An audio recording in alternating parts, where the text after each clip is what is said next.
नमस्कार, आप देख रहे हैं विदर्भ सिटी न्यूज और मैं हूं पूजा आपके साथ। महाराष्ट्र विधानसभा के मॉनसून सत्र में अमरावती शहर की बिगड़ती कानून व्यवस्था का मुद्दा जोरदार तरीके से उठाया गया। विधायक संजय खोड़के ने कहा कि शहर में बढ़ते अपराध और कथित अवैध कारोबार पर प्रभावी नियंत्रण नहीं हो पा रहा है, जिससे आम नागरिकों में असुरक्षा का माहौल बन रहा है। उन्होंने आरोप लगाया कि अमरावती में मादक पदार्थों सहित विभिन्न अवैध गतिविधियां लगातार बढ़ रही है और पुलिस व्यवस्था में सुधार की आवश्यकता है। उन्होंने गृह विभाग से शहर की कानून व्यवस्था की विशेष समीक्षा कर आवश्यक कदम उठाने की मांग की। विधायक ने सदन में तत्कालीन अपराध शाखा के पुलिस निरीक्षक संदीप चौहान की नियुक्ति पर भी सवाल उठाए और उनके खिलाफ कार्रवाई की मांग की।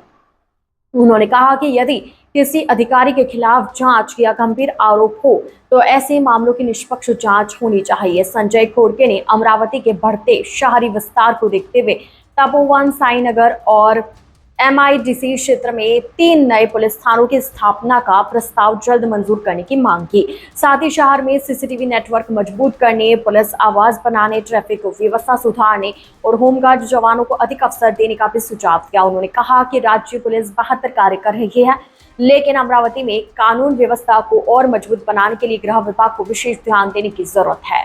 अमरावतीचा पोलीस कमिशनर कोणाच्या दबावामध्ये काम करत आहे हे समजण्याचं मोठी परिस्थिती निर्माण झाली आहे। रेतीचे धंदे मोठ्या प्रमाणात आहे, गुटख्याचा धंदा मोठ्या प्रमाणात चालू आहे।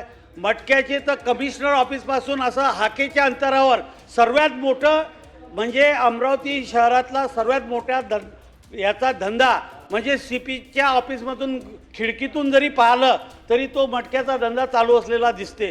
म्हणजे हे जे 2 नंबरचे धंदे आणि हे क्राईमवाले जे लोक आहे ते सर्व त्या PI क्राईम सोबत अटॅच आहे, त्या संदीप चव्हाण सोबत। आणि आमच्या चर्चा आहे, मी CPंना फोन करून सांगितलं की तो तुमचा क्राईम PI म्हणतो की मी 85 लाख रुपये महिन्याचे द्यायचं कबूल केलेलं आहे। मी हे CPंना फोनवर सांगितलं की तो सांगते की मी 85 लाख रुपये CPंना देतो, तरी पण त्याचं CP बदली करत नाही, त्याला प्रोटेक्शन देऊन आले।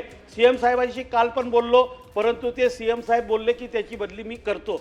परंतु माझं सांगणं सभागृहाच्या मार्फत शासनाला हे म्हणणं आहे की आपण इतकं चांगलं इकडे काम करत असताना एखाद्या अधिकारी पूर्ण त्या जिल्ह्याचं वातावरण बिघडवतो तर त्याच्यावर कारवाई करण्याची खऱ्या अर्थानं गरज आहे।